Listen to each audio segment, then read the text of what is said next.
Greenland নিয়ে Trump এবং ইউরোপীয় ইউনিয়নের দেশগুলোর মধ্যে টানাপোড়েন অব্যাহত। এরই মধ্যে American president Donald Trump white হাউসের ওভাল হাউসে সম্প্রতি সাংবাদিক বৈঠকে জানিয়েছেন, তখন তিনি আধুনিক যুগের অন্যতম অস্বাভাবিক এবং প্রকাশ্য ভূরাজনৈতিক বিতর্ককে নতুন করে উস্কে দিয়েছিলেন।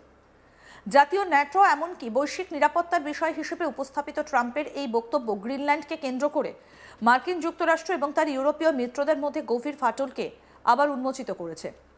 ইইউ নেতারা দৃঢ় বিরোধিতার সাথে এর প্রতিক্রিয়া জানিয়েছেন এবং এই বিশাল আর্কটিক অঞ্চলটিকে দখল বা বাধ্য করার যে কোনো অর্থনৈতিক, রাজনৈতিক বা কৌশলগত প্রচেষ্টার বিরুদ্ধে সতর্ক করেছেন। ট্রাম্প বলেন, এমন কিছু ঘটতে চলেছে যা সবার জন্য খুব ভালো হবে। আমার চেয়ে বেশি ন্যাটোর জন্য আর কেউ কিছু করেনি। আমরা এমন একটা সমাধান বের করব যেখানে ন্যাটো এবং আমরা উভয়ই খুব খুশি হব, কিন্তু নিরাপত্তার স্বার্থে আমাদের এটা প্রয়োজন। আমাদের এটা জাতীয় নিরাপত্তা এবং এমনকি বিশ্ব নিরাপত্তার জন্য প্রয়োজন। এটা অত্যন্ত গুরুত্বপূর্ণ। এটা বলতে গ্রিনল্যান্ডকে বুঝিয়েছেন তিনি। কি বলেছেন আমেরিকান প্রেসিডেন্ট ডোনাল্ড ট্রাম্প? আসুন শোনাই আগে আপনাদের, শুনুন। To take control of Greenland is the ultimate breakup of the NATO alliance. Is that a price you're willing to pay? You mean the breakup of it's very the interesting NATO question. alliance? So I think something's going to happen that's going to be very good for everybody. Nobody's done more for NATO than I have, as I said before, in every way. Getting them to go up to 5% of GDP was something that nobody thought was possible, and pay. At 2% they weren't paying. At 5% they are paying. And they're buying a lot of things from us, and they're giving them, I guess, to Ukraine. That's up to them, but they're giving them to whoever they're giving them to, but they're buying a lot. I think that we will work something out where NATO is going to be very happy and where we're going to be very happy. But we need it for security purposes. We need it for national security and even world security. It's very important. How about it? ট্রাম্পের এই বক্তব্যের জেরে ইউরোপীয় ইউনিয়নের নেতারা দ্রুত এবং কড়া প্রতিক্রিয়া জানান। তারা স্পষ্ট ভাষায় জানিয়ে দেন, ডেনমার্কের অধীন স্বায়ত্তশাসিত এই বিশাল আর্কটিক ভূখণ্ডকে দখল, অধিগ্রহণ কিংবা অর্থনৈতিক ও কৌশলগত চাপে রাখার যে কোনো প্রচেষ্টার বিরোধিতা করা হবে। গ্রিনল্যান্ড ইস্যু এবং আটলান্টিকের দুই পারের দেশগুলোর মধ্যে নিরাপত্তা এবং দায়ভার ভাগাভাগি নিয়ে দীর্ঘদিনের বিরোধের প্রেক্ষাপটে ওয়াশিংটন কিছু ইইউ পণ্যের ওপর 10% শুল্ক আরোপ করেছে বা করার হুমকি দিয়েছে। এমন প্রতিবেদন ও রাজনৈতিক দাবিতে পরিস্থিতি আরও উত্তপ্ত হয়ে উঠেছে। প্রতীকী হোক বা কৌশলগত, এই ঘটনা একটি বাস্তবতাকেই সামনে আনে। গ্রিনল্যান্ড আর কেবল বরফে ঢাকা দূরবর্তী অঞ্চল নয়, এটি একবিংশ শতাব্দীতে নিরাপত্তা, প্রভাব এবং ক্ষমতার প্রতিযোগিতার কেন্দ্রস্থল। গ্রিনল্যান্ড নিয়ে ট্রাম্পের অবস্থান তার পরিচিত রাজনৈতিক দর্শনের সঙ্গেই সামঞ্জস্যপূর্ণ। প্রেসিডেন্সির সময় বারবার তিনি বলেছেন, আমেরিকার নিরাপত্তার প্রশ্নে কোনো আপোষ করা যাবে না, এমনকি তা মিত্রদের অস্বস্তিতে ফেললেও। তার দাবি, আমার চেয়ে বেশি ন্যাটোর জন্য কেউ কিছু করেনি। মূলত ইউরোপীয় দেশগুলোর বিরুদ্ধে দীর্ঘদিনের ক্ষোভেরই প্রতিফলন, যারা মার্কিন সামরিক সুরক্ষা ভোগ করলেও পর্যাপ্ত অবদান রাখছে না বলে ট্রাম্পের অভিযোগ। ট্রাম্পের কথা অনুযায়ী গ্রিনল্যান্ড কোনো ভূখণ্ড বিস্তারের বিষয় নয়, বরং একটা কৌশলগত প্রয়োজন।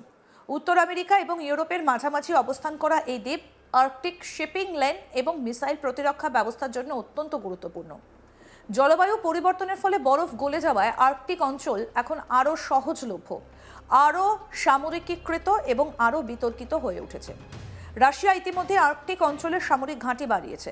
অন্যদিকে চীন নিজেকে নিকট আর্কটিক রাষ্ট্র ঘোষণা করে সেখানে গবেষণা এবং অবকাঠামোতে বড় অঙ্কের বিনিয়োগ করছে। ওয়াশিংটনের দৃষ্টিতে এই অঞ্চলে পশ্চিমা প্রভাবের সামান্য ক্ষয়ও কৌশলগতভাবে অগ্রহণযোগ্য। গ্রিনল্যান্ডে আমেরিকার গুরুত্বপূর্ণ সামরিক পরিকাঠামো রয়েছে, যার মধ্যে পিটুফিক স্পেস বেস অন্যতম। এটা আমেরিকার মিসাইল সতর্কতা এবং মহাকাশ নজরদারি ব্যবস্থার একটা প্রধান স্তম্ভ।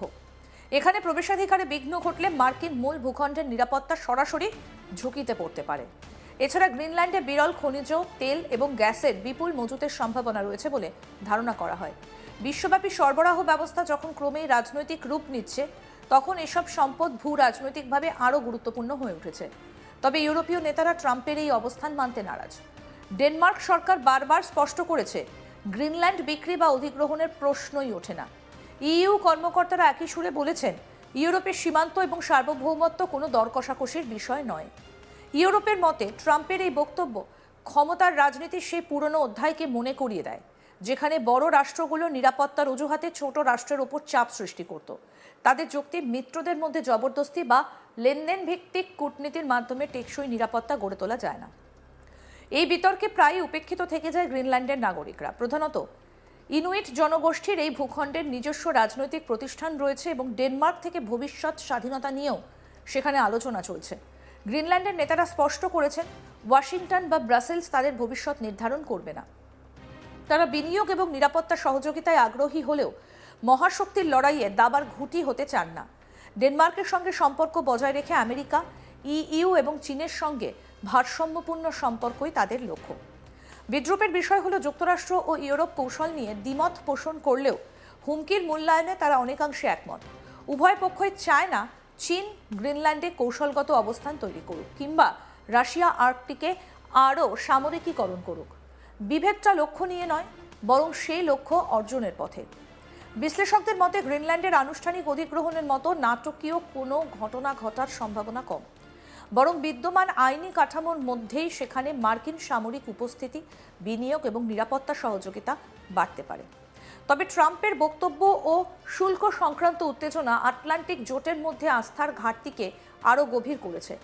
জলবায়ু পরিবর্তন ও বৈশ্বিক প্রতিযোগিতা যত বাড়বে, গ্রিনল্যান্ড ততই গুরুত্বপূর্ণ হয়ে উঠবে। গ্রিনল্যান্ড ইস্যু তাই কেবল একটা দূরবর্তী দ্বীপের প্রশ্ন নয়, এটা পরীক্ষা, শক্তি ও নীতির ভারসাম্য রক্ষা করে পশ্চিমা জোট ভবিষ্যতের চ্যালেঞ্জ মোকাবিলা করতে পারে কিনা। ট্রাম্পের ভাষায় শেষ পর্যন্ত ফলাফল সবার জন্য ভালো হবে কিনা, সেটাই এখন বড় প্রশ্ন।